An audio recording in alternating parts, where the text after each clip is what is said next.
Thanks for joining us today at Joe's Quilting Studio. I'm Jessie. I'm the host. It's FYI Friday. So today we are going to talk about Cuddle versus Minky, how to treat both of those, how to deal with it, and how to load it. There's a ton of videos out there. Some are right, some are wrong. All of them are great, right? Anybody who takes the time to get up here and do a song and dance like a trained monkey, hey, you should totally leave them some props on their video. I may not necessarily do it that way. So today I'm going to show you how I load Shannon Cuddle, and Minky on our frames. But first, let's talk about the difference between them and how they both operate and how I treat them after we cut them. So one of the biggest differences between the two of them is the stretch, right? So Shannon Cuddle actually only stretches on two sides. It's not a four-way stretch, it's a two-way stretch. So you do want to be careful when you're loading it. If you look at this really carefully, right? This is all laying flat and this is exactly how I want it. You can always tell when you have stretched it though, and it's like t-shirt material. If you pull it, it rolls. So I'm going to show you how I do that. And there you go. I've stretched it. So you just want to be careful that we are not pulling. And I had to pull that a significant amount for it to do that. So you just want to be careful when you're loading. But then you have that compared over here to Minky. This is four-way stretch. It does that exact same thing on all four sides. So over here, I'm only dealing with two sides. Over here, I'm having to be careful with four sides. Two is less, two is easier. So again, that's another point over here for the Shannon Cuddle. It's also a point that it just has more of a beautiful drape to it, and we do carry it in the store. I'm just gonna say, I love this stuff. It is amazing. But now we've got to cut it. And this is everybody's biggest pet peeve, is how to cut this stuff, because it leaves this snowy residue. And by we cutting, I mean them cutting. They're always the ones in here that do the cutting, and it gets in their hair, it gets on their shirt, they have to take it outside and they got to shake it all about. But when we are trimming somebody's quilt, we do have to trim this off. Now on the salvage side, if you're trimming the salvage side, it does have less shedding than if you're trimming the stretch side of it. So we're going to trim the stretch side. I'm not going to use a ruler. This is totally off the cuff. But what we do is, you see how it leaves this right here. Snow! Yay! We just have a handy little vacuum. You can get yourself a little dust buster, a little tabletop vacuum, one that you use for your sewing machine. Turn that on and then just go ahead and vacuum it up. Just like so. So we take care of it that way. Is it worth the extra step that I have to do?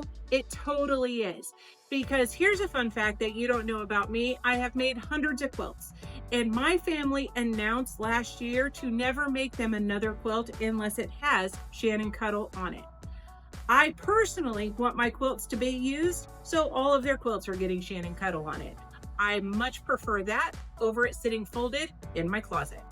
Shannon Cuddle, it's the way that I go. So we're going to move over to the long arm, and I'm going to show you how I load it on here. Is there a right way? Is there a wrong way? There's two different ways that you can do it. We're going to talk about both of them. All right, so now we're over here at the long arm, and we are going to load up this Cuddle. So Cuddle, the ones that we use, it either comes in a 60-inch length or a 90-inch length. And my preferred method is to load it salvage to salvage. Okay, but I'm actually going to show you how to do it the opposite way first. There's a couple of videos out there that it really advocates for you to load it with the salvages on the left and right side. And they say that that prevents stretch. Is that wrong? No, it doesn't prevent stretch though. You can still stretch it. It also makes it a little bit more difficult to load. So I'm going to show you the effect that you get with that and why I actually don't like it. And then we're going to come back and we're going to load it again the way I like to do it. And then you can make your own decision based on what it is that you saw. Remember, quilting, there's 1,000 ways to do something. Find what works for you. As long as you're comfortable doing it, do it that way. So I'm going to put my salvages on the side, and I'm going to put my cut edge here up top. The salvage side is the non-stretch side. And look, I'm already having this roll over here. So when I initially cut it, I had to give myself probably more than the 4 inches, because I'm going to lose 2 right here just on the roll. That means I'm going to lose 2 more on the bottom on a roll there as well. So I'm going to go ahead and put this here. And it's almost impossible to pull this all the way out without stretching it. So I'm going to come over here to this side, and basically I am just using my little dumpy bits here to hold it into place. So there we go. Now I got to try and figure out how to get this snapper on with this roll. Okay, so I'm going to put that on like so without stretching this. And look how much of this I am losing. Okay.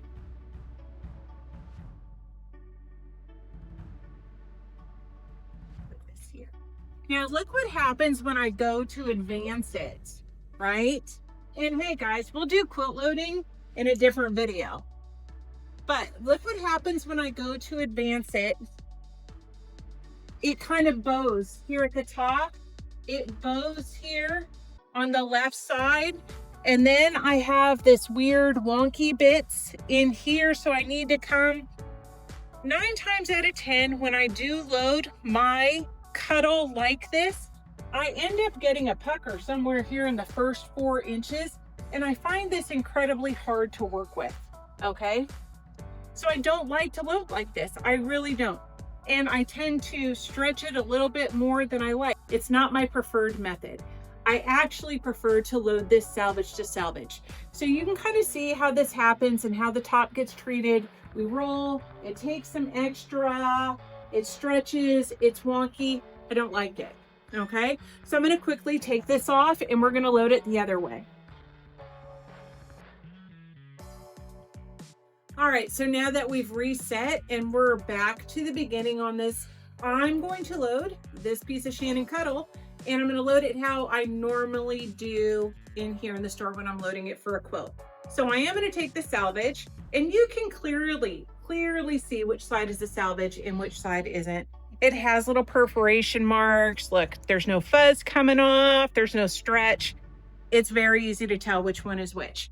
I'm going to find my assumed middle. I'm going to go ahead and kind of baste it on. And you can already tell I don't have any rollover. I don't have any stretch. I don't have any of this. It's going on like a normal piece of fabric, right? So now I'm going to take my long snapper and I'm going to go ahead and get that put on.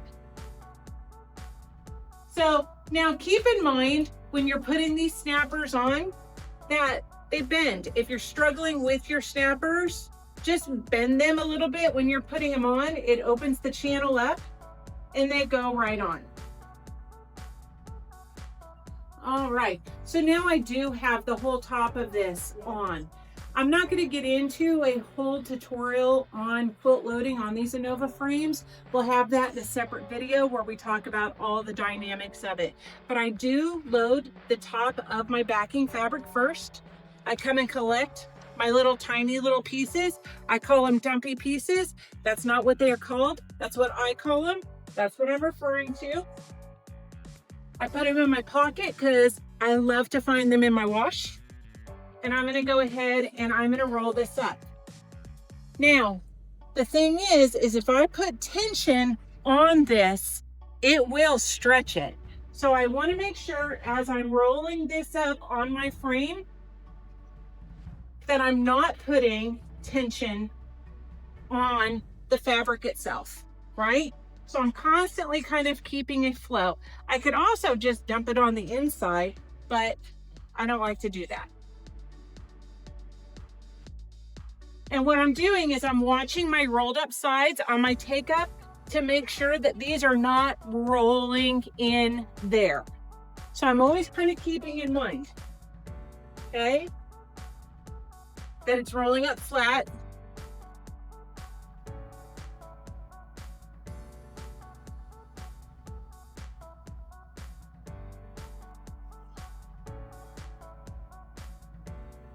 Now I'm gonna get ready to pin the bottom.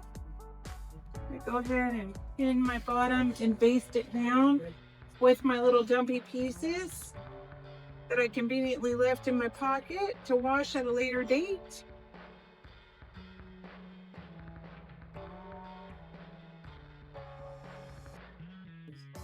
All right, so now that we have the bottom down, we have the top down, I need to bring all of it back over towards me onto my belly bar. But this is where most people go horribly wrong, and they stretch it. So a lot of times in here, what we'll do is we'll roll our belly bar up and we'll let gravity feed this off. Depending on your pulls though, that is what actually will stretch this fabric. So you see how when I'm pulling it taut, it's just pulling it taut. So we don't want to do that. So you want to go over here to your take up bar and just release it down. Just like so. Because you do not want any tension when you're loading this. So I'm going to go ahead and give this a couple of rolls. I'm paying careful attention to make sure that this is all laying flat. And from here, I'm going to smooth it out. And then because this is the non-stretch side, you can smooth this out without actually stretching the fabric because it's not going anywhere. It's just getting the wrinkles out and the excess out. We're not actually stretching anything. Right? So you're just going to carefully roll it up, and look, I have no curling here on my sides. No curling. I'm coming back, I'm making sure it all lines up. And then like so. Now, once I have it all on there, I'm going to go ahead and lock it into place. And I am loaded. Now at this point, I can clamp on, making to have good tension. You don't want to have so much tension that your clamps fly off and hit you in the face. It hurts. Trust me, I know. And we're going to clamp the right side and the left side.